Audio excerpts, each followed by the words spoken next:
மரச்செக்கு எண்ணெய்க்கு மாறுவோம், ஆரோக்கியத்தை காப்போம். மினாலியா மரச்செக்கு கடலை எண்ணெய், நல்லெண்ணெய் மற்றும் தேங்காய் எண்ணெய். மினாலியா, ஆரோக்கிய ஐஸ்வர்யம் பெருகட்டும். கிளாஸை மாற்றி கொடுத்துட்டாங்களா இல்லை போர்டிங் பாஸ் மாற்றி கொடுத்துட்டாங்களான்னு எனக்கு ஒரு டவுட்டாக இருக்குது. நீங்கள் அவங்க வீட்டில் அந்த போர்டிங் பாஸ் போட்டிருப்பாங்க, அதை அப்படியே கொஞ்சம் அப்படி ஜூம் பண்ணி பாருங்கள். அதில் நேம்ன்ற இடத்துல டி சுமத்தின்னு போட்டிருக்கு. தமிழச்சி தங்கபாண்டியனுக்கு கொடுக்க வேண்டிய போர்டிங் பாஸ் இல்லாமல் சுமத்தியோட போர்டிங் பாஸ் எங்களுக்கு கொடுத்துட்டாங்களோ.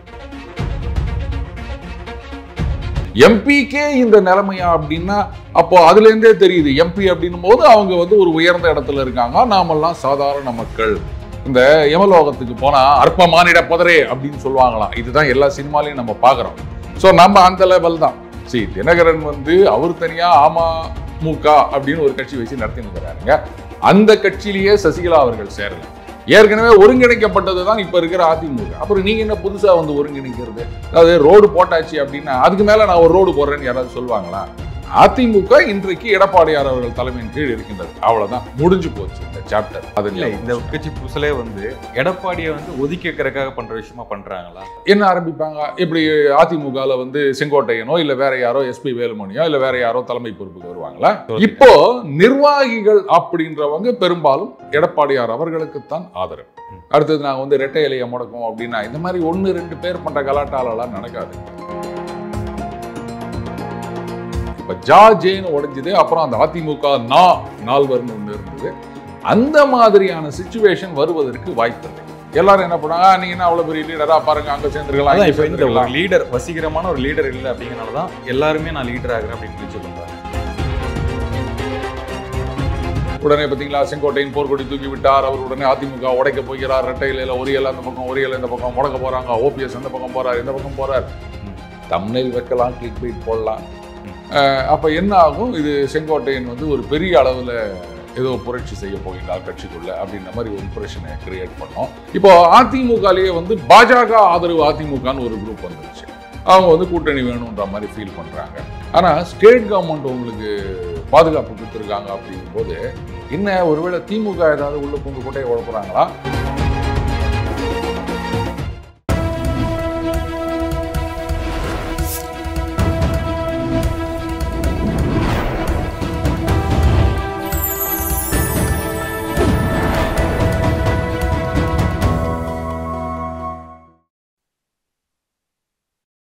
சேனல் 5 தமிழ் நேயர்களுக்கு வணக்கம். இன்றைய நேர்காணலில் நம்முடன் இணைந்திருப்பவர் தி டெய்லி பஞ்ச் அருண் அவர்கள். வணக்கம் சார்.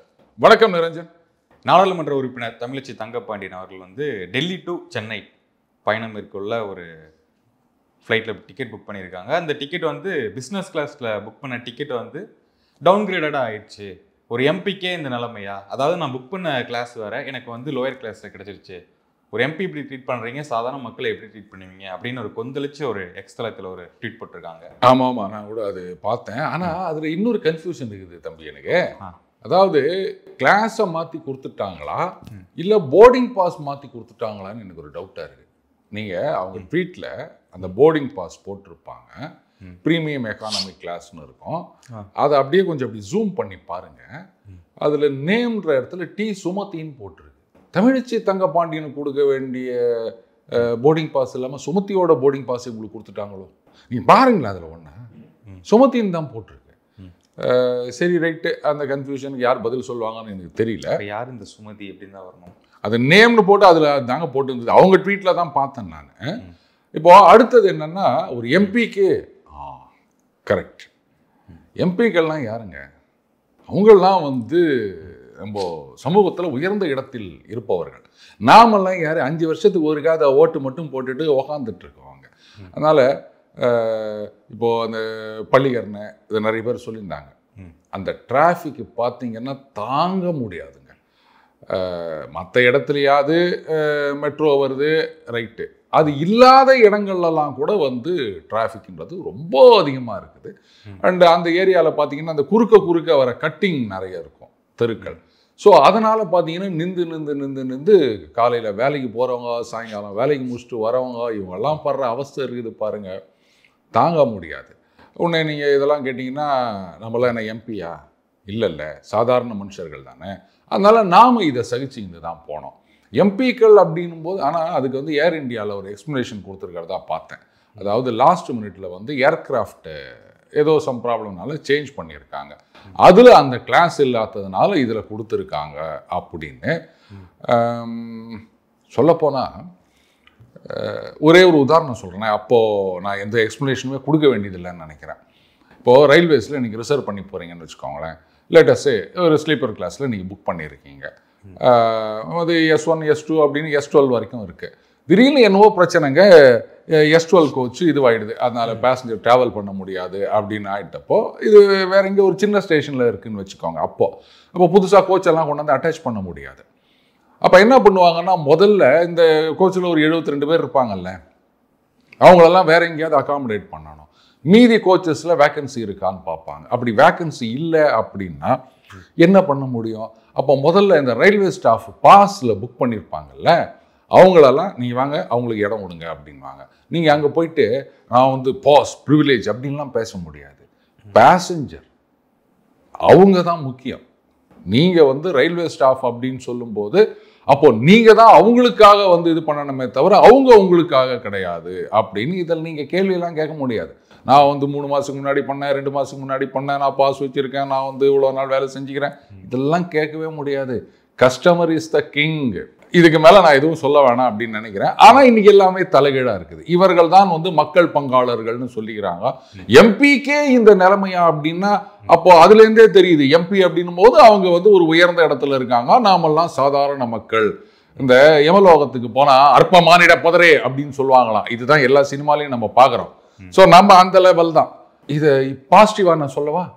இதை பார்த்தோன்னே எல்லாரும் அரசியலுக்கு வரணும், நாமளும் எம்பி ஆகணும், இந்த சாதாரண மனிதனிலிருந்து நாமளும் எம்பி ஆக வேண்டும் அப்படின்ற ஒரு உத்வேகம் வந்து எல்லாரும் அரசியலுக்கு வந்தாங்கன்னா நல்லா இருக்கும் அப்படின்னு நினைக்கிறேன். கூடவே இந்தி படிச்சுட்டு அரசியலுக்கு வாங்க. ஏன்னா அப்போதான் எடுத்த உடனே எம்பி ஆனீங்கன்னா கேபினட் மினிஸ்டர் போஸ்டிங் கிடைக்கும், இல்லாட்டெல்லாம் கிடைக்காது. அது சில பேர் சொல்லுவாங்க அது காசு கொடுத்து படிக்கணும், பரவாயில்ல கடனோ உடனோ வாங்கி படிங்க. ஏன்னா கவர்மெண்ட் ஸ்கூலில் சொல்லிக் கொடுக்க மாட்டாங்க, ப்ரைவேட் ஸ்கூலில் தான் சொல்லிக் கொடுப்பாங்க. அதை நாங்கள் எதுவும் கேட்க மாட்டோம். ஐயோ இங்கே இந்தி நாங்கள் திரிப்பைத்தான் எதிர்க்கிறோம் அப்படின்வாங்க. ஏன் ப்ரைவேட் ஸ்கூலில் அப்போ திணிக்கிறாங்களா இல்லை கொடுக்குறாங்களா? அதில் காசு இருக்கவங்க மட்டும்தான் இந்தி மேலே அவ்வளோ அக்கறை இருக்குதா? காசு இல்லாத ஏழைப்பாளையங்களுக்கு வந்து இந்தி தேவையில்லையா? இதெல்லாம் அதான் சாதாரண மனிதர் தான் கேட்க முடியும். கேட்டுக்கினே இருக்க வேண்டியதுதான். இதுக்கு வந்து விடுவே கிடையாது. நிரஞ்சன் வேற ஏதாவது கேளுங்க. ஓகே சார், நம்ம கொஞ்சம் டாபிக் திருப்பி அதிமுக பக்கம் போகும்னா ஓபிஎஸ் அவர்கள் சொல்லியிருக்காரு என்னன்னா, எந்த நிபந்தனைகள் இல்லாம கட்சிக்குள்ள இணைய தயார் அப்படின்னு சொல்லியிருக்காரு. இதுவே ஒரு நிபந்தனை மாதிரி தான் எனக்கு தெரியுது. இதுல நிபந்தனையே இல்லாம சேரணும் அப்படின்னு சொன்னா நிரஞ்சன், இப்ப நீங்க சொல்லுங்க, அதிமுகவில் இப்ப நீங்க நாளைக்கு போய் சேரணும் அப்படின்னா வாட் இஸ் த ப்ரொசீஜர்? நேராக பொதுச் செயலாளர்கிட்ட போயிட்டு ஒரு என்ஓசி வாங்கிக்கின்னு, இல்லை அவர்கிட்ட அப்பாயின்மெண்ட்டுக்கு ஒரு லெட்டர் எழுதி கொடுத்துட்டு அவர் ஒரு வாரம் கழிச்சு அப்பாயின்மெண்ட் கொடுத்த உடனே அவர் உங்களை இன்டர்வியூ பண்ணுவார். ரைட்டு நீங்கள் கட்சியில் சேரலாமா வேணாமா அப்படின்னு முடிவு பண்ணி அவர் ஒரு லெட்டர் கொடுப்பாரு. இப்படிலாம் ஏதாவது இருக்குதா? கிடையாது. இப்போ நீங்கள் சேரணும்னா என்ன பண்ணணும்? நேராக உங்கள் பகுதியில் இருக்க அதிமுக நிர்வாகி, இந்த வட்டம், கிளைக்கழகம், ஒன்றியம் அப்படின்னு யாராவது இருப்பாங்க. இருக்கும் போனோம்னா ஒரு போயிட்டு பாருங்க நான் சேர போகிறேங்க, வாங்க வாங்க வாங்க அப்படின்னு 5 ரூபாய் என்னன்னு நினைக்கிறேன். அதுவும் அவங்களே கட்டிடுவாங்க. ஒரு உறுப்பினர் சீட்டு ஊற்றுருவாங்க. அதை வாங்கி வச்சிக்கின்னு நீங்கள் ஒரு செல்ஃபி எடுத்துன்னு ஃபேஸ்புக்கில் போடணும், இல்லை இப்போ ட்விட்டரு, இன்ஸ்டாகிராம், இவ்வளோதானங்க ப்ரொசீஜரு. அப்போ நிபந்தனையின்றி சேர தயார் அப்படின்னு சொன்னார்னா போய் சேருங்க.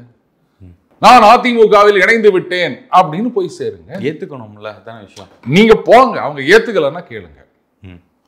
நேரா வந்து லாய்ட்ஸ் ரோட்ல தான் இருக்குது லொகேஷன். ஒன்னா நான் ஷேர் பண்றேன். நேரா அங்க போயிட்டு பாருங்க, நான் வந்து மறுபடியும் இங்க சேர வந்திருக்கின்றேன், என்னை சேர்த்துக் கொள்ளுங்கள் அப்படின்னு நீங்க போறீங்கன்னு தெரிஞ்சாலே உடனே கேமராலாம் வந்துருங்க. ஓபிஎஸ் அதிமுக தலைமை கழகம் செல்கிறார் அப்படின்னு பிரேக்கிங் நியூஸ் அப்படின்னு டக்கு டக்கு டக்குன்னு போடுவாங்க. அப்படியே டிஆர்பி ஏறிட்டே இருக்கும். அப்போ அங்கே வந்து அவனெல்லாம் விளையாட்டு சேர்த்துக்க முடியாது அப்படின்னு சொன்னால் ஓகே, போய் சேர்ந்துக்கங்க. யார் உங்களை தடுத்தா? அதனால் அதுக்காக தான் நான் சொன்னேன், இந்த நிபந்தனையின்றி சேர தயார் அப்படின்றதே ஒரு நிபந்தனையாக தான் பார்க்குறேன். சேரணும்னா போய் சேர்ந்துக்காங்க, யாரும் உங்களை தடுக்க போகிறது கிடையாதுங்க. இப்போ அவர் தான் மட்டும் சொல்லலை, யாரை எதிர்த்து தர்ம யுத்தம் பண்ணாரோ அவங்களையும் கூட சேர்த்துக்கின்னு வர்றாரு. ரொம்ப தமாஷா இருக்குல்ல. சரி, தினகரன் வந்து அவர் தனியாக அமமுக அப்படின்னு ஒரு கட்சி வச்சு நடத்தின்னு இருக்கிறாருங்க. அந்த கட்சியிலேயே சசிகலா அவர்கள் சேரலை. அவங்க பொறுத்த வரைக்கும் அவங்க அந்த கொள்கையில் உறுதியாக இருக்காங்க. நான் தான் இன்றைக்கும் அதிமுகவின் பொதுச் செயலாளர் அப்படின்னு. கொஞ்ச நாளைக்கு முன்னாடி கூட ஏதோ ஒரு டிவியில், அவங்களுடைய டிவியில் அதிமுகவின் பொதுச் செயலாளர் தான் போட்டிருந்தாங்க அவங்க பேரை. அதனால அவங்க அந்த கொள்கையில் உறுதியாக இருக்காங்க. இப்போ யோசிச்சு பாருங்க, தினகரன் அவர்கள், ஓபிஎஸ் அவர்கள், சசிகலா அவர்கள் 3 பேரும் அதிமுகவில் போய் இப்போ நான் சொன்ன மாதிரி தலைமை கழகத்துக்கே போயிடுறாங்கன்னு வச்சுக்கோங்களேன். சரி, எடப்பாடியார் அவர்கள் ஐயா இது என்ன பண்ணுது, வந்துட்டாங்க, அதை ஒன்றும் செய்ய முடியாதுன்னு சொல்லிட்டு வாங்க அப்படின்ட்டு மறுபடியும் உறுப்பினர் சீட்டு போட்டு கொடுக்குறாருன்னு வச்சுக்கோங்களேன். அதுக்கப்புறம் அந்த 3 பேரும் சும்மா இருப்பாங்களா? நீங்கள் வெறும் தொண்டர்கள் தான் அப்படின்னா சும்மா இருப்பாங்களா? எனக்கு பதில் சொல்லுங்க. ஏதாவது போஸ்ட் வேணும்னு சொல்லுவாங்க. அதுக்கப்புறம் கழக ஒருங்கிணைப்பாளர் ஓப்பனீர்செல்வம் அதெல்லாம் ஏற்கனவே ஒருங்கிணைச்சாச்சு. நீங்க ஒண்ணு வானான்னு சொன்னா என்ன பண்ணுவீங்க? ஏற்கனவே ஒருங்கிணைக்கப்பட்டது தான் இப்ப இருக்கிற அதிமுக. அப்புறம் நீங்க என்ன புதுசா ஒருங்கிணைக்கிறது? அதாவது ரோடு போட்டாச்சு அப்படின்னா அதுக்கு மேல நான் ஒரு ரோடு போடுறேன்னு யாராவது சொல்லுவாங்களா? அதிமுக இன்றைக்கு எடப்பாடியார் அவர்கள் தலைமையின் கீழ் இருக்கின்றது. அவ்வளவுதான், முடிஞ்சு போச்சு இந்த சாப்டர். இதுக்கு மேல நாங்க இதை ஒருங்கிணைக்கிறோம், அந்த சுண்ணாம்பு பூசுறோம், சிமெண்ட் பூசுறோம், பெயிண்ட் பூசுறோன்றதெல்லாம் வேலைக்கு ஆகாத விஷயங்க. சொல்லிக்கலாம். இப்ப நீங்க சொன்ன மாதிரி எடப்பாடியார்கள் தலைமையில் கீழே தான் அதிமுக இருக்கா? நிச்சயமா இருக்கு. அதுல என்ன சந்தேகம்? வேற யார் தலைமையில் இருக்கு? இப்போ இந்த செங்கோட்டையன் அவர்கள் சர்ச்சையெல்லாம் போய்கிட்டு இருக்குல்ல, இவர் தலைமையில் அவர்கள் தலைமையில் வருது அப்படின்னா பாருங்க, கோஷ்டி இல்லாத கட்சி எங்க இருக்குது எனக்கு சொல்லுங்க. இப்போ எல்லா கட்சியிலும் இருக்கு சார். இப்போ டிஎம்கேல உட்கட்சி பூசல் நடந்தாலுமே நமக்கு தெரியாத அளவுங்க அவங்க மேட்ச் பண்ணிக்கிறாங்க. அப்போ வெளில தெரியறதெல்லாம் அதையும் மீறி அப்படின்றீங்களா? சமீபத்தில் மதுரையில் ஒரு கூட்டம் நடந்தது. அதுல மாவட்ட செயலாளர், அது மந்திரி ஏதோ பிரச்சனை அப்படின்றது வெளில வந்தது. அப்போ வெளில தெரியாம பூசி மொழிகிறாங்கன்னு சொன்னா இப்போ வெளில தெரிஞ்சதுக்கு என்ன சொல்லுவீங்க? அப்போ அதையும் தாண்டி வந்திருக்குதுன்னா அப்போ வெளில தெரியாத எவ்வளவு விஷயம் இருக்கு அப்படின்னு கேட்க தானே செய்வாங்க. இல்லை, இப்போ ஒரு கழக குரல் எழுப்பதாகட்டும், ஒரு போர் குரல் எழுப்பதாகட்டும் இங்கே தான் நடந்துகிட்டு இருக்கு. என்ன போர் குரல் எனக்கு சொல்லுங்க. இப்போ ஒரு கட்சி விழா கலைக்கிறாங்க, நான் இவங்க படங்கள் வைக்கல அப்படின்னு வரலன்னு சொல்றாரு. அது மட்டும் காரணம் இல்லைல்ல, கட்சியோட சீனியர் எனக்கான பொசிஷன் தரல அப்படிங்கிறத நாங்க விளக்குறாரு. சரி, அப்போ பொசிஷன் தரலன்னா என்ன பண்ணணும்? தலைவர்கிட்ட கேட்கணும். சரிங்க, அவர் தனியா கேட்டிருப்பாரு, அவர் கொடுக்கல, அதனால அவர் வெளிப்படுத்துகிறாருன்னா சரி ரைட்டு, வெளிப்படுத்துகிறார். அப்போ வெளியேறுவாரா? பாருங்க, கட்சியை பொறுத்த வரைக்கும் அது திமுக ஆகட்டும் அதிமுக ஆகட்டும், அந்த சின்னம், அந்த தலைவர், அந்த நேரத்தில் யார் தலைவரோ யார் சின்னமோ அவங்க தான். வெளில போனால் ஒன்றும் பண்ண முடியாது. இது எல்லாருக்கும் தெரிஞ்ச விஷயம். ஜெயலலிதா அவர்கள் வந்தாங்கன்னா கட்சி அமைப்பே ஒன்றாக வந்தது. அந்த சின்னம் முடக்கப்பட்டது. கிட்டத்தட்ட 20% ஓட்டு வாங்கினாங்க அவங்க. மக்கள் ஆதரவும் இருந்தது. ஆனால் எல்லாரும் ஜெயலலிதா ஆகிவிட முடியாது. வைகோ அவரையும் நீங்கள் ஞாபகம் வச்சுக்கணும். அதாவது சினிமாவில் பாருங்க, இவர் டீ கடையில் கடை வச்சு அதை ரூமுக்கு வாடகை கொடுக்க முடியாமல் இத்தனை வருஷம் கஷ்டப்பட்டு இன்னைக்கு இவ்வளோ பெரிய டேரக்டர் ஆகிட்டாரு, ஹீரோ ஆகிருக்காரு இப்படின்னு சில பேரை பற்றி பேசுவான். கடைசி வரைக்கும் ஒன்றுமே இல்லாமல் காணாமல் போனவங்க எத்தனை ஆயிரக்கணக்கான பேர் இருக்காங்க. அவங்களெல்லாம் நீங்கள் பார்க்க மாட்டீங்களா? அந்த கதை திரைக்கதை வசனம் டைரக்ஷன் படத்தில் தம்பி ராமையா அருமையாக பண்ணியிருப்பார். அந்த சீன் சிங்கிள் ஷாட்டில் அட்டகாசமாக இருக்கும். அந்த மாதிரி நீங்கள் ஜெயலலிதா அவர்களை பார்க்கும்போது இந்த பக்கம் வைகோ அவர்களையும் தான் பார்க்கணும். வைகோ அவர்கள் சொல்லப்போனால் அப்போ திமுக பிளவுபடுமான்னு ஒரு கேள்வியாக இருந்தது. நிறைய மாவட்ட செயலாளர்கள் அவர் பின்னாடி வந்தாங்க. ஐயோ பாவம், இன்னைக்கு அவர் நிலைமை என்னாச்சு? பட் அப்படி வந்துமே மக்கள் ஆதரவு அவர் பக்கம் இல்லை. அதனால திமுக அதிமுக இரண்டுக்குமே அந்த கட்சி தலைமை சின்னம் அப்படின்னு ஆகிப்போச்சு. வெளியில் போயிட்டு யாராலையும் பெருசாக சாதிக்க முடியாது. அது எம்ஜிஆர் அவர்களால முடியும், ஜெயலலிதா அவர்களால முடியும். எல்லாரும் எம்ஜிஆர் ஜெயலலிதா கிடையாது, அதை மறந்துடணும். அது இந்த கட்சி புசலே எடப்பாடியை ஒதுக்கி வைக்கிறதுக்காக பண்ற விஷயமா பண்றாங்களா? அவரை ஒதுக்கி வச்சு நீங்க என்ன பண்ணுவீங்க? இப்போ இன்னொரு தலைமையில் ஆரம்பிப்பாங்கல்ல. என்ன ஆரம்பிப்பாங்க? இப்படி அதிமுகவில் செங்கோட்டையனோ இல்லை வேற யாரோ, எஸ்பி வேலுமணியோ இல்லை வேற யாரோ தலைமை பொறுப்புக்கு வருவாங்களா? நிர்வாகிகள்லாம் சேர்ந்து தானங்க இவரை தேர்ந்தெடுத்தாங்க. அப்போ இது பாருங்க, அவர் முதலமைச்சராக இருந்து விட்டார். ஸோ ஆட்சியில் இருக்கும்போது கட்சியும் ஒரு மாதிரி கட்டுப்பாட்டுக்குள்ளே கொண்டு வந்து விட்டார். அதனால தான் ஓபிஎஸ்லாம் வெளில போயிட்டாங்க, அவர் துரத்திட்டாங்க, எப்படி வேணா வச்சுக்காங்க உங்களுக்கு பிடிச்ச மாதிரி. இப்போ நிர்வாகிகள் அப்படின்றவங்க பெரும்பாலும் எடப்பாடியார் அவர்களுக்குத்தான் ஆதரவு. இப்போ நீங்க வந்தீங்கன்னா நீங்க சொல்றீங்க அவங்க நிஜமாவே ரெபலா இல்லையா அப்படின்றதெல்லாம் எனக்கு தெரியாது. அப்படியே இப்போ நிரஞ்சனே நாளைக்கு அதிமுகவில் ஒரு போர்க்குரல் எழுப்புறாருன்னு சொன்னா உங்களுக்கு சில ஆதரவாளர்கள் இருப்பாங்க. அது நான் இல்லைன்னு சொல்லலை. உங்கள் பகுதியில் கொஞ்சம் ஓட்டு இருக்கும், உங்கள் பகுதியில் இருக்க ஒன்றியம், கிளைக்கழகம், வட்டம் இவங்கெல்லாம் சில பேர் உங்களுக்கு ஆதரவாக இருப்பாங்க. ஆனால் உங்கள் பகுதியில் மட்டும்தான். அதை வச்சுட்டு நீங்கள் கட்சியெல்லாம் உடைக்க முடியாது. அடுத்தது நாங்கள் வந்து ரெட்டை இலையை முடக்கும் அப்படின்னா இந்த மாதிரி 1-2 பேர் பண்ணுற கலாட்டாலெல்லாம் நடக்காதுங்க. ஒட்டுமொத்தமாக கட்சி உடைய வேண்டும். இப்போ ஜேன்னு உடைஞ்சது, அப்புறம் அந்த அதிமுக நால்வர்னு ஒன்று இருந்தது. அந்த மாதிரியான சிச்சுவேஷன் வருவதற்கு வாய்ப்பில்லை. ஆனால் தேர்தலுக்கு பிறகு வரும், 26க்கு பிறகு வரலாம். அதுக்கு முன்னாடி வர்றதுக்கு சான்ஸ் கம்மி. அதாவது கட்சி பிளவு 26ல் அதிமுக மறுபடியும் தோல்வியை தழுவியது அப்படின்னு சொன்னால் அப்போ நிச்சயமாக கட்சிக்குள்ளேயே பிரச்சனை வரும். அப்போ சொல்லுவாங்க, வாங்க அந்த விக்ரமன் படம் மாதிரி எல்லாரும் ஒன்றிணைய வேண்டும். அப்போ என்ன பிரயோஜனம் அப்படிங்கிறதான விஷயம். இதுக்கு மேலேயும் ஒன்றிணைகளைனா கட்சியே இல்லாம போயிரும்ன்ற மாதிரி ஆயிரும். அதுக்கப்புறம் ஒன்றிணைகிறாங்க அப்படின்னு எடுத்துக்கலாம். ஒரு 2வது இடத்துல இருக்காங்க இப்போதைக்கு, எதிர்கட்சியா இருக்காங்க. 3வது 4வது இடம் போயிட்டா இவங்களுக்கான மரியாதை குறைந்துகிட்ட போகும்ல. குறைத்தான் செய்யும். அதை மறுபடியும் ரிவைவ் பண்ணணும் அப்படின்னு யோசிக்க வேண்டாம். ஏன்னா ஒரு பக்கம் இப்ப பாஜக எதிர்கட்சியா வரலாம், விஜய் அவர்கள் எதிர்கட்சியா வரலாம், 2வது 3வது இடத்துக்கு வரலாம் அப்படிங்கிற நீங்க சொல்றது கரெக்ட். விஜயகாந்த் எதிர்கட்சி தலைவராக வந்தார். திமுக வந்து எதிர்கட்சி தலைவராக கூட வர முடியல. ஆனா விஜயகாந்த் அவருடைய ஓட் பர்சன்ட் ரொம்ப கம்மி, 7 பாயிண்ட் சம்திங் தான் வந்தது. ஆனா அதிகமாக எடுத்த திமுக எதிர்கட்சியாக கூட வர முடியவில்லை. 3வது இடத்துக்கு தான் போனாங்க. இருந்தாலும் வந்து கட்சியை மறுபடியும் அவங்க மேல கொண்டு வந்தாங்க இல்லையா?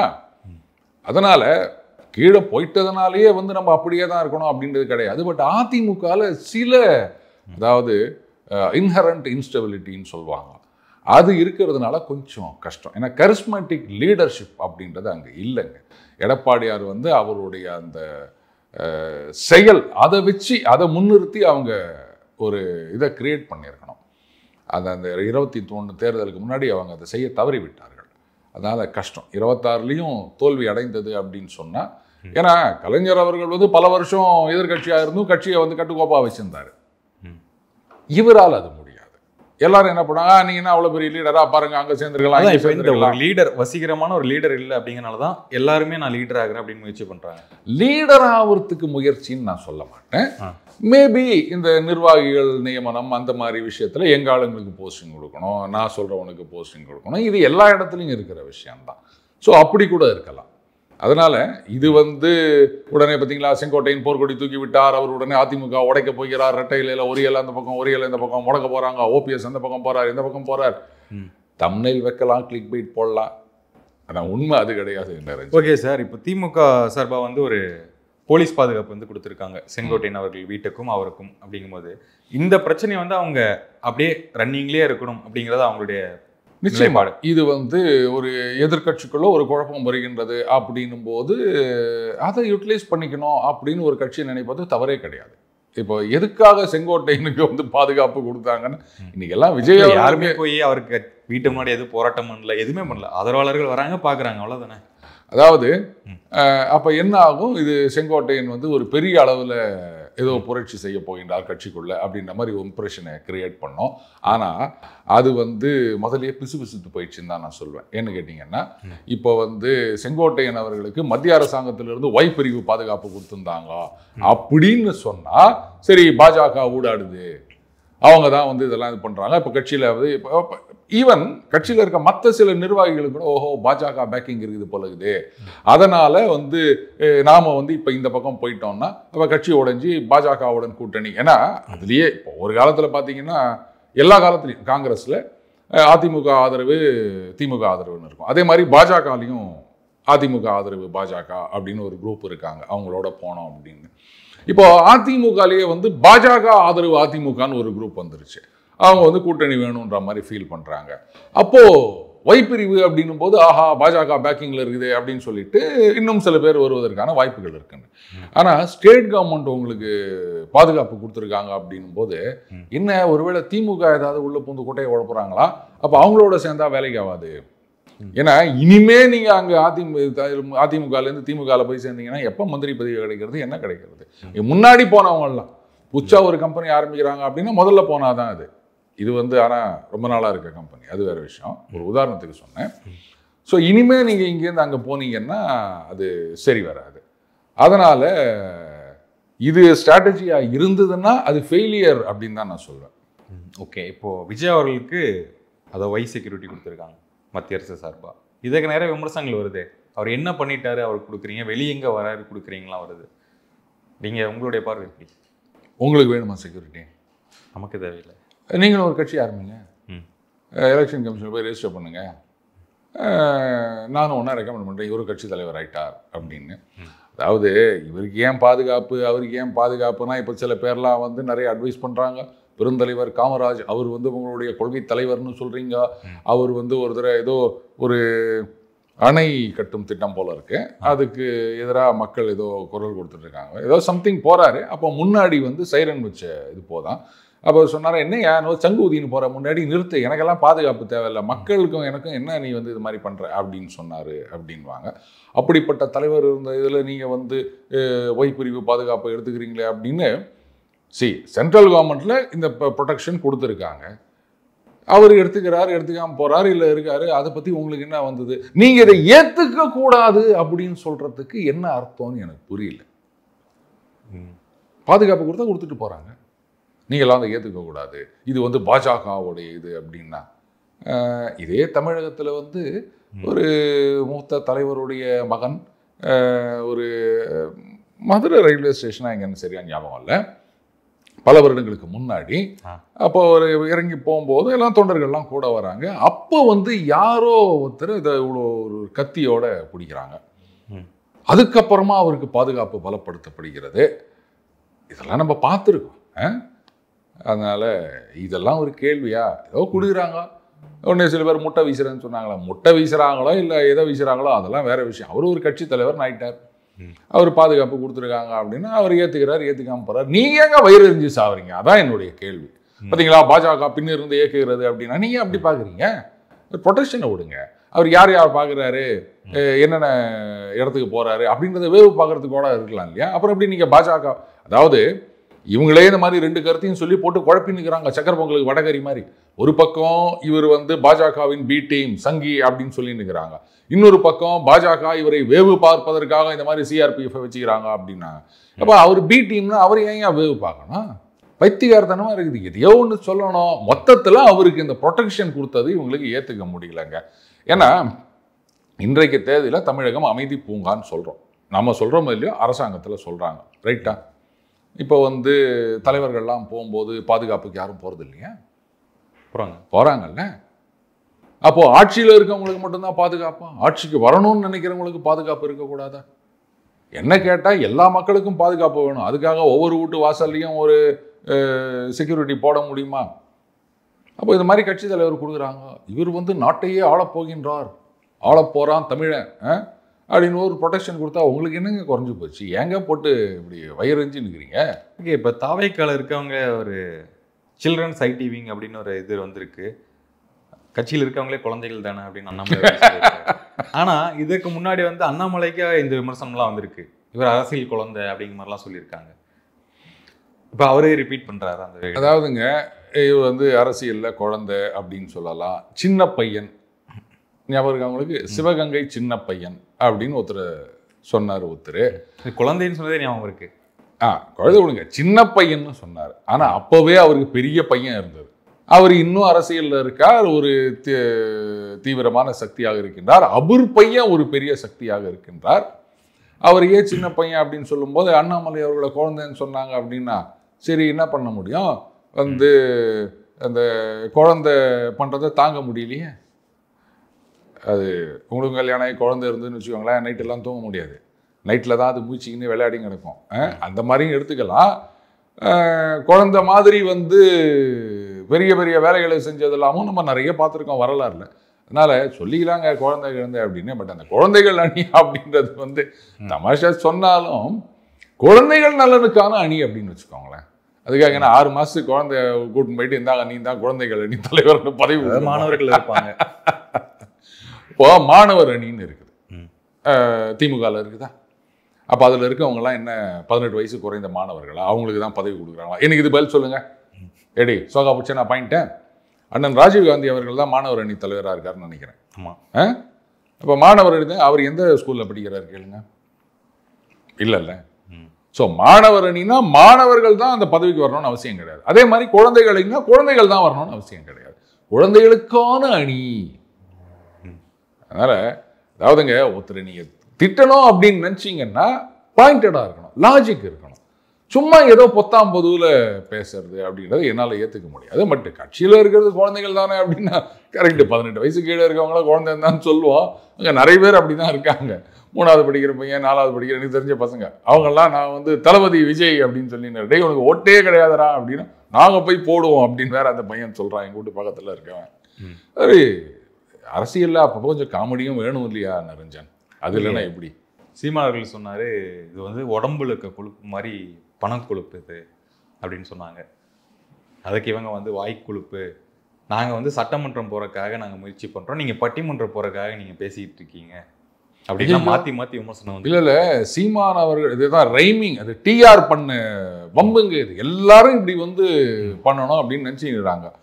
இவர் பணக்கொழுப்புன்னா அவங்க வாய்க்கொழுப்புன்றது, இவங்க வந்து சட்டமன்றம் பட்டிமன்றம் அப்படின்றது அதை விடுங்க. அவர் பட்டிமன்றத்துக்கெல்லாம் போகிறது கிடையாது. அவர் வந்து நல்ல நகைச்சுவை மன்றம் தான் பண்ணிட்டு இருக்கிறாரு. இல்லை ஒரு கட்சி வளரணும் ஜெயிக்கணும் அப்படிங்கிறக்காக ஒரு ஆலோசகரை வச்சா என்ன தப்பு? இல்லை அதை வந்து நான் தப்புன்னு சொல்லலைங்க. நீங்கள் யாரை ஒன்றா பண்ணிட்டு போங்க. ஆனால் எங்கே சிக்கல் வருது அப்படின்னு கேட்டால் அந்த பிரசாந்த் கிஷோர் அவர்கள் அங்கே வந்து பேசுகிறாரு, பார்க்குறாரு இல்லையா? அப்போது அந்த தாவேகா நிர்வாகிகள் ஆதரவாளர்கள் அவங்க போடுற ட்வீட்டை பார்த்தீங்கன்னா என்ன அது இது நான் ஏற்கனவே ஒன்று சொன்னேன் இல்லையா, மாற்றி மாற்றி பேசினுக்கிறாங்கன்னு அந்த மாதிரி இருக்குது. அதாவது பிரசாந்த் கிஷோர் வந்து ஜெயிக்கிற கட்சி பக்கம்தான் போவார் அப்படின்னு சொல்கிறாங்க. சரி, திமுகவோட அந்த பக்கம் பாஜக இப்படிலாம் இருந்திருக்காரு, அங்கே ஒய்எஸ்ஆர்.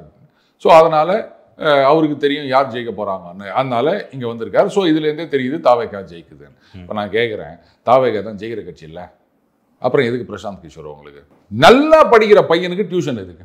உடனே என்ன சொல்கிறாங்க, இல்லை அதாவது அவர் வந்து ஜெயிக்க வைப்பார். 2017 உத்தரப்பிரதேசத்தில் காங்கிரஸுக்கு அவர் தான் கான்ட்ராக்ட். என்ன ஆச்சு காங்கிரஸ்? இதெல்லாம் வெளில தெரியாது.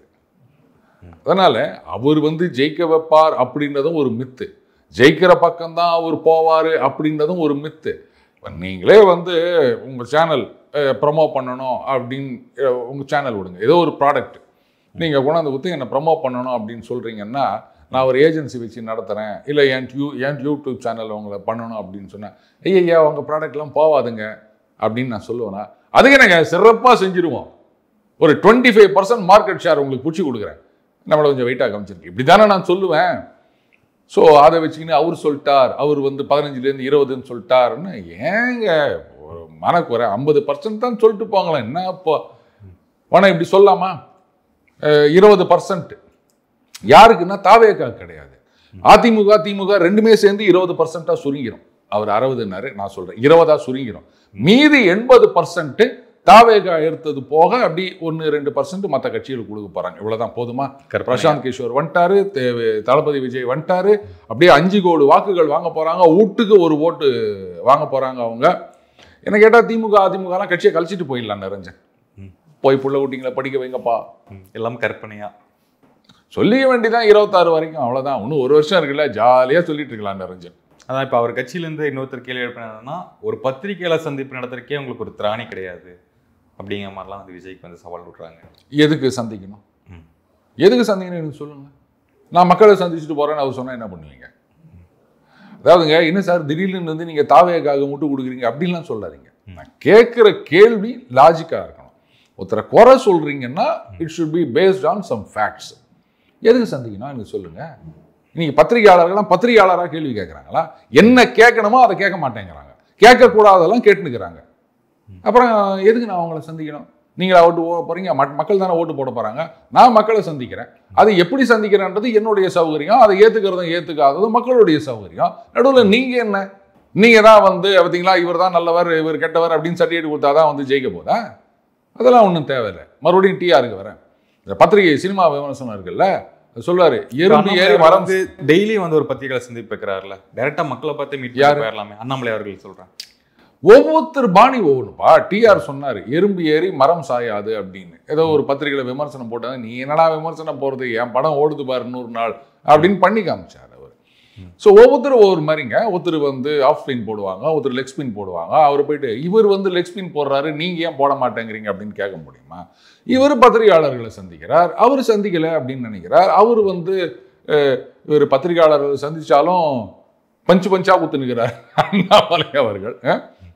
இதே பத்திரிகையாளர்கள் தானே அண்ணாமலை சந்திப்பை நாங்கள் வந்து ஒரு சந்திக்க மாட்டோம், புறக்கணிக்கிறோம் சொன்னாங்கல்ல. இன்னைக்கு முடியலல்ல. சரி, பத்திரிகையாளர்களை சந்திக்கவே இல்லை விஜய் அவர்கள், அப்புறம் ஏன் அவர் நியூஸை நீங்கள் போட்டுனுக்கிறீங்க? அதனால் ஏன் சந்திக்கலன்னா கேட்காதீங்க. ஒவ்வொருத்தரும் சௌகரியம். எல்லாரையும் கேளுங்க நீங்கள், அவர் ஏன் பத்திரிகையாளர் சந்திப்பு நடத்தவில்லை? ஒரு ப்ரெஸ் மீட் அப்படின்னா என்ன அப்படின்னு நீங்கள் வந்து ஏர்போர்ட்டில் வரும்போது அங்கே வரும்போது மைக்கை கொண்டு போய் நீக்கிட்டுறது அது ப்ரெஸ் மீட் கிடையாதுங்க. ப்ரெஸ் மீட்டு எத்தனை பேர் இங்கே வச்சுருக்காங்க, அவங்களெல்லாம் கேள்வி கேட்பீங்களா? ஏன் இவரை மட்டும் கேட்டுனுக்கிறீங்க? இதெல்லாம் ஒரு அஜெண்டாவோட ஃபங்க்ஷன் பண்ணுறது. ஸோ இதெல்லாம் நான் சப்போர்ட் பண்ண மாட்டேன் நிரஞ்சன். நேரத்துக்கும் நேர்காணலுக்கும் மிக்க நன்றி. வணக்கம். நன்றி நிரஞ்சன்.